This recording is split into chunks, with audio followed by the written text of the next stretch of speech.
to record right now. I apologize. It's a question here from Lexi says, you talk about forming relationships with elected officials. Do many of these legislators win term after term?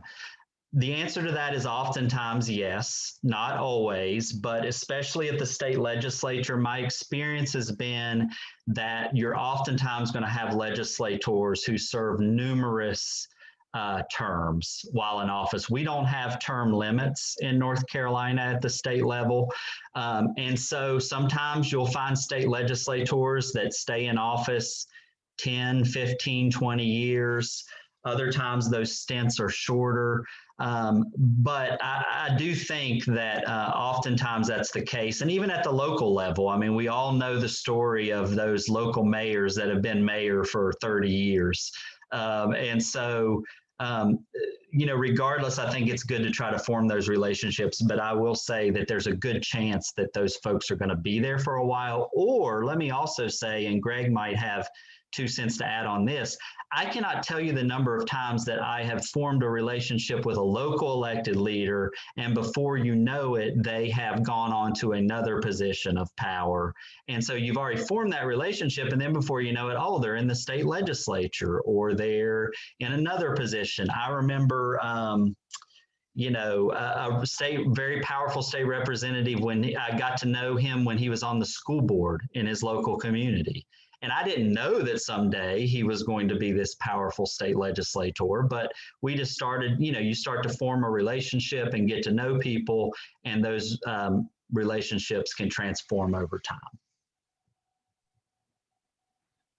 I agree, Adam. I'll just say that that's been an experience we've had too. And another thing is that, you know, even when legislators leave the legislature, they often stay involved and engaged in issues. And so if you've really helped kind of build a relationship where they might be champion children's issues, just because they're not in the legislature doesn't mean that they haven't moved on to another role where they can you know, be an ally back in your local community or back with their colleagues in the legislature, even though they might be out. And so anytime you can build a relationship supportive of children's policy issues with any level of elected leaders, it'll probably be useful even beyond their term in that whatever office you first reached out to them in.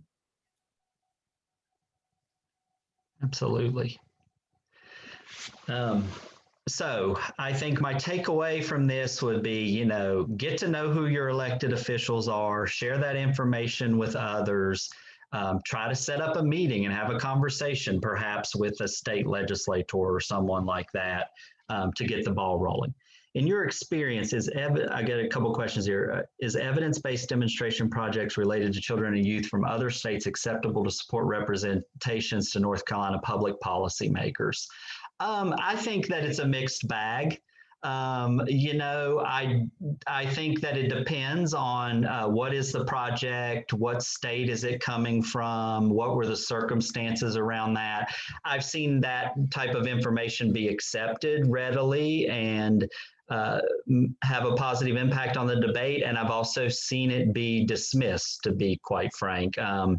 You know, especially if policies are being shared from states or areas that the legislators view have a very different governing philosophy from them, then sometimes those programs can be dismissed a little more readily, unfortunately, regardless of their merits.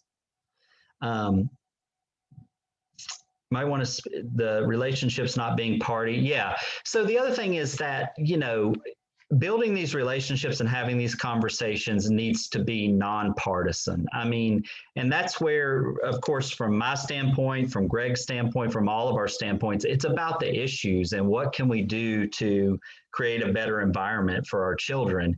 And I think that's the approach that we need to take to our advocacy, even if you have personal, I mean, we all do, right? You have personal feelings and biases and ways that you may lean politically.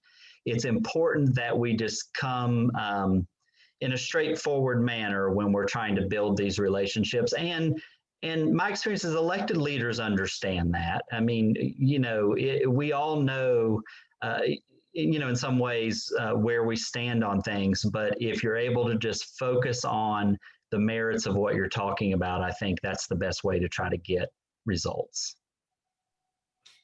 Yeah, I'll just add on that too. As a nonprofit organization, we have to remain nonpartisan in our advocacy work, but we can. That's why we really say, we focus on the issues, we focus on what matters for children and families, and we want to talk to everybody and anybody about those issues and why they're important. And I agree with Adam too. They're building relationships around the issues is our best approach, and really making sure that we speak to our values. Like, why do I care about an issue impacting education or early childhood programs?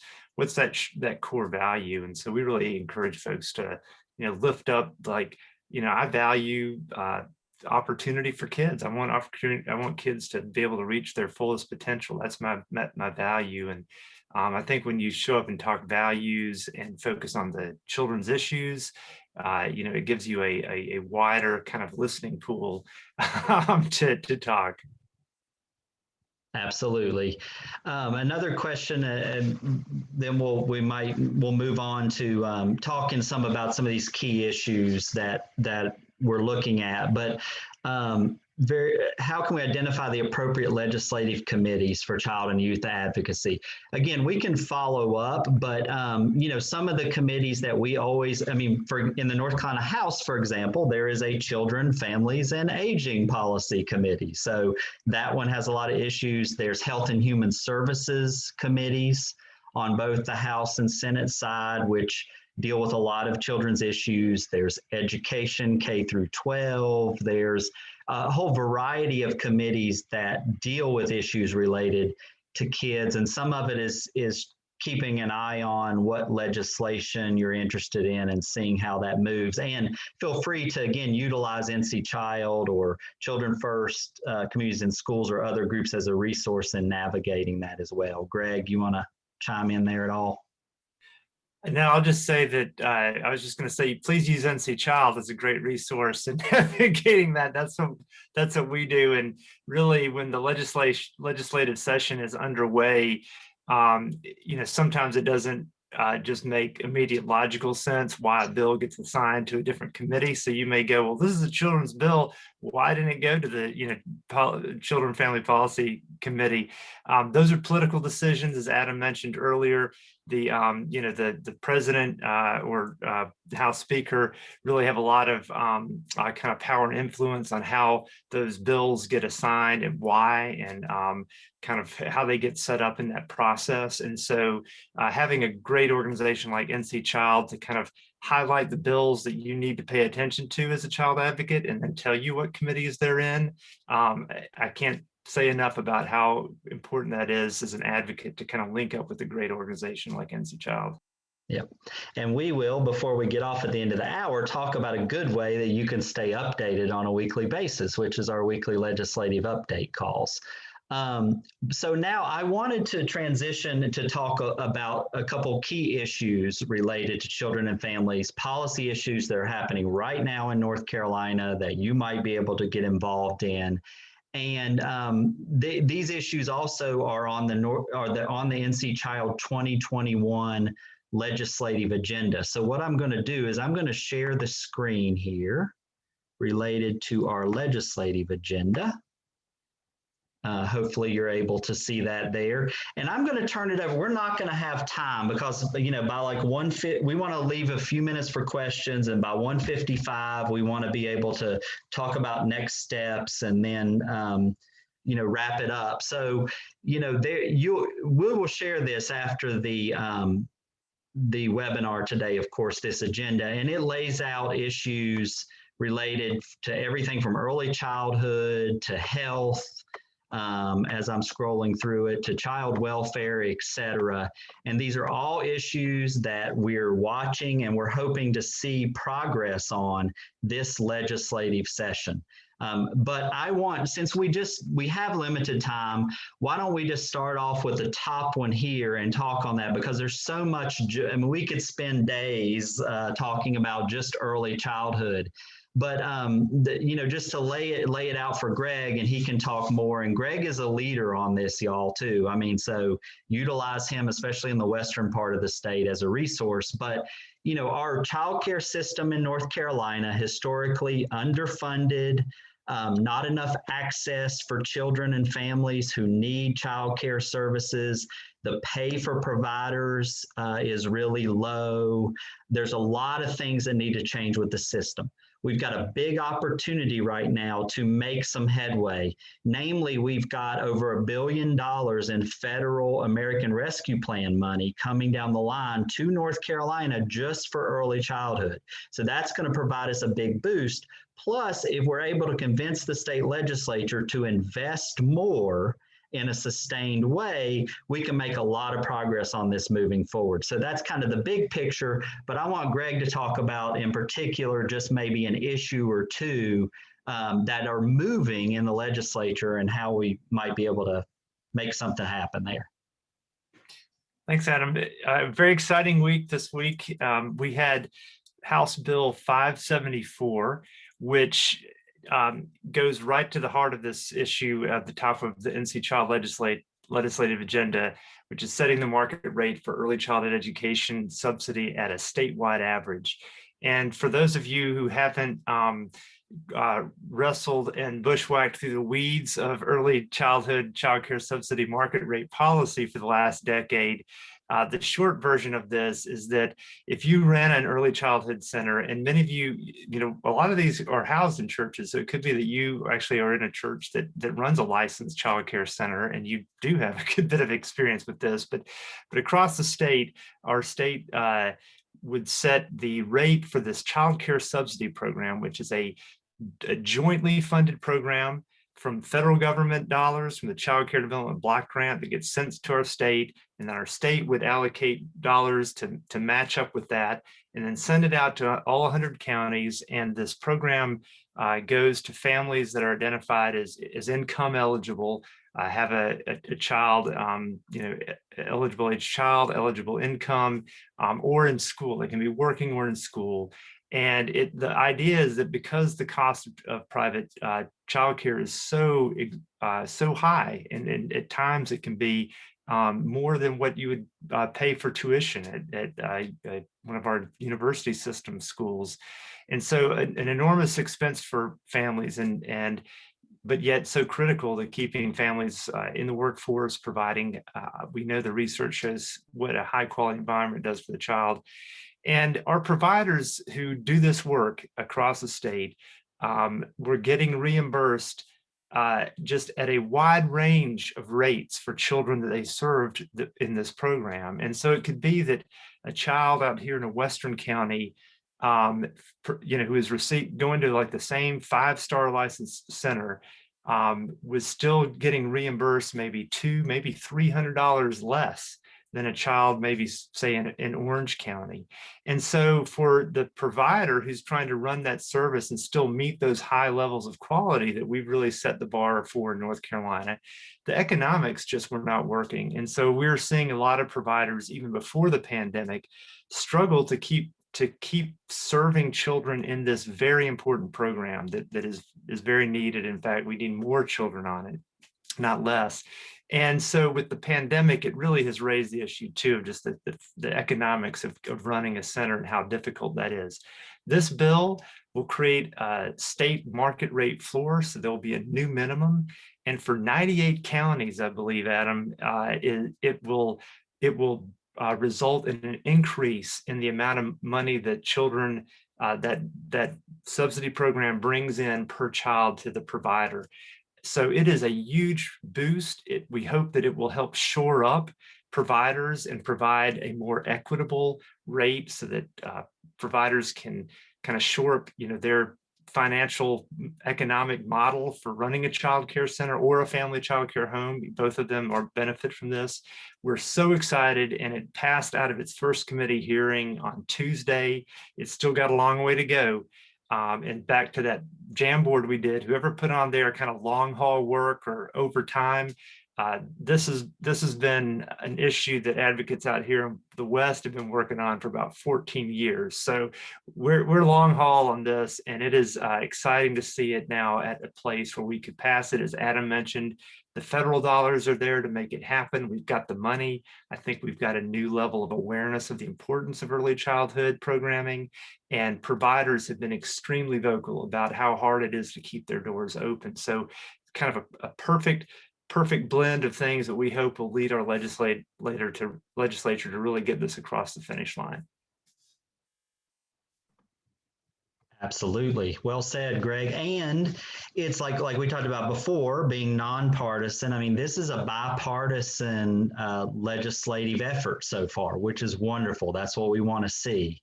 It's been strongly supported by legislators on both sides of the aisle, but it's still got a ways to go. So this is one of those issues that it might be great to talk to local legislators about to see where they stand. And of course, groups like ours and Greg's and others can supply some quick talking points and things like that.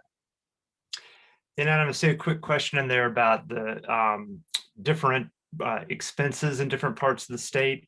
I'll just say briefly that the number one driver for expenses in an early childhood program is wages.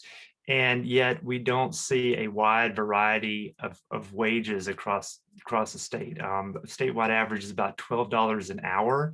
And so what we know is that even in the counties that were receiving more money for this program, it was still not allowing, it still isn't really the amount of money needed to provide the kind of high quality care we want. So we see this as an interim step to really meeting longer term goal of really kind of identifying, how do we identify and pay for the quality that we want our children to receive in early childhood education and care programs. But this is an interim step because the first thing we got to do is kind of level that playing field for providers from the mountains to the sea. Yeah.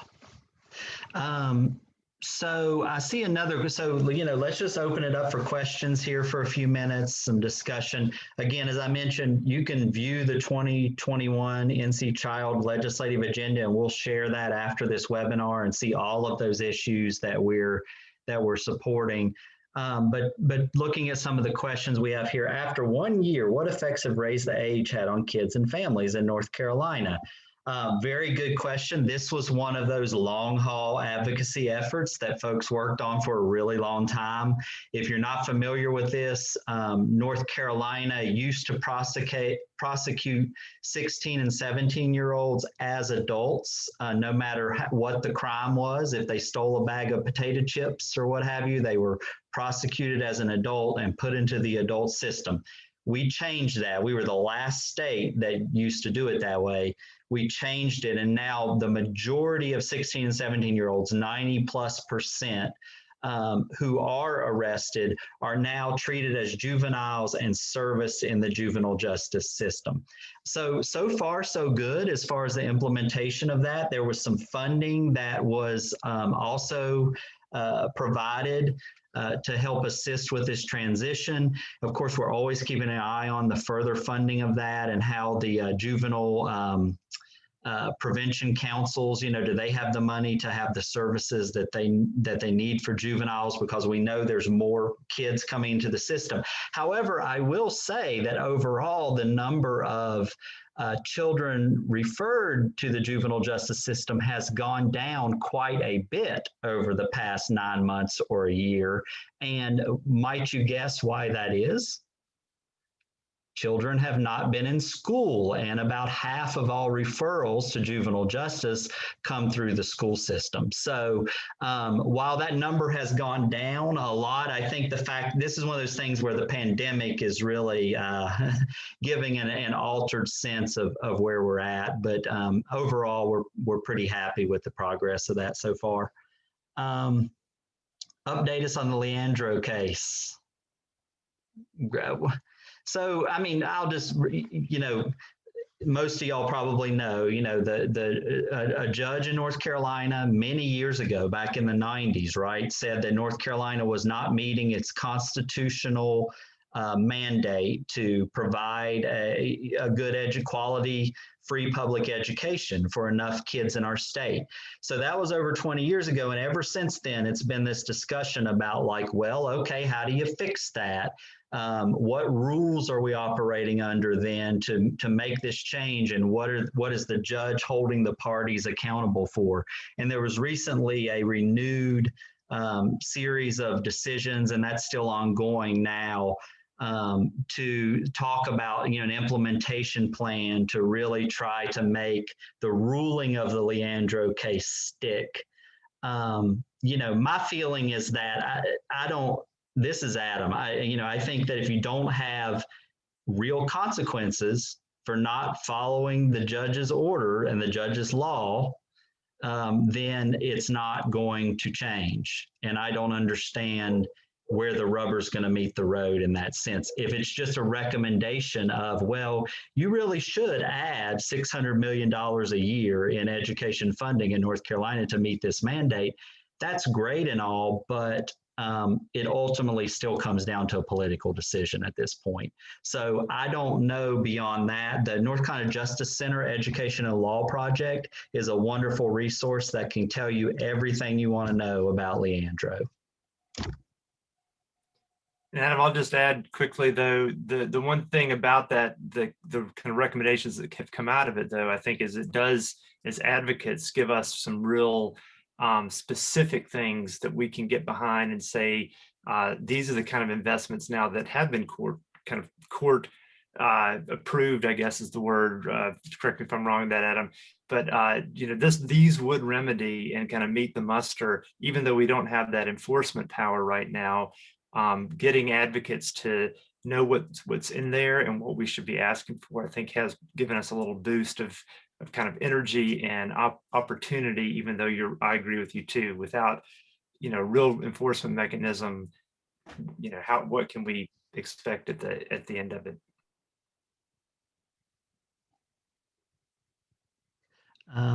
Let's see if we have any other. I'm not seeing any other questions pop up for now. So I would like to just share a last slide here, and we can move into our closing. Let's see. All right. So what are a few things that you can do? And Greg, feel free to chime in here for sure.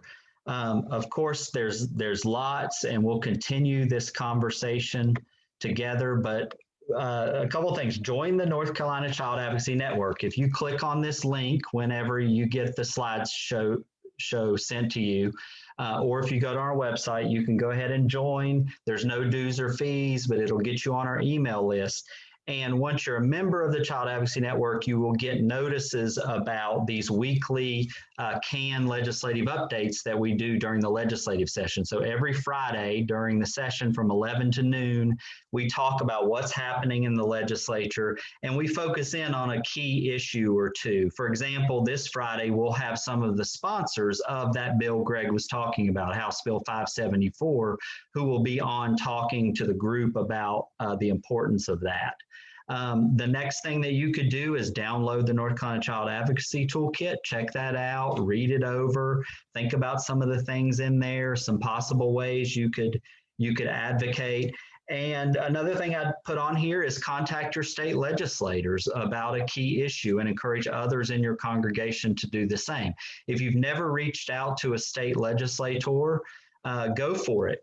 Pick up the phone, call their office in Raleigh, leave them a message about an issue that you care about. Maybe even try to set up a small meeting in your hometown with a legislator with a few members of your congregation. Break that ice and get the ball rolling. Greg, do you have anything else to add to that? No, I just want to say that NC Child's legislative call is such a good investment of time just to stay up to date and really to hear from oftentimes policymakers, people in the administration, or even other advocates around the state, and it really feels like a kind of good Friday activity to keep you kind of on the game and in the game during the legislative session. So can't say, can't give it more thumbs up and have thumbs, but there's two. Thanks, Greg. Yes, and we love, I mean, anybody and everyone is welcome to join those calls for sure. I want to again thank you all so much for tuning in today, for what you do and your passion for advocating for children and families. We really are not going to see the change we want to see without all of us working together. And it fills me up with joy to know that there's so many people across our state who really care and really want to get active around making some changes happen. So I know I'm going to turn it over here to Brian for our closing in just a minute. And of course, if he has anything else he wants to add, but I do know another thing I think we talked about, Brian, was a next webinar in late August. I think we looked at August 26th at 1 o'clock. Yes, that's right. We're hoping to bring these webinars quarterly. So please be looking out for the information about the next one. Again, I want to thank you for being on, Adam and Greg. Thank you for your presentation and your time. We've got some others here on the panel. Camille Roddy, who is the chair for C4C of the Western North Carolina Conference. Susan Pinnock, who's done a lot of work with C4C. I know that we also have some C4C folks from the North Carolina Conference of the United Methodist Church. So maybe in our follow-up email, we'll add those contact informations for our respective conferences, so that you folks in Western North Carolina and in the North Carolina conferences can connect with us, and we can connect with you, and hopefully provide some partnership opportunities for your churches and communities.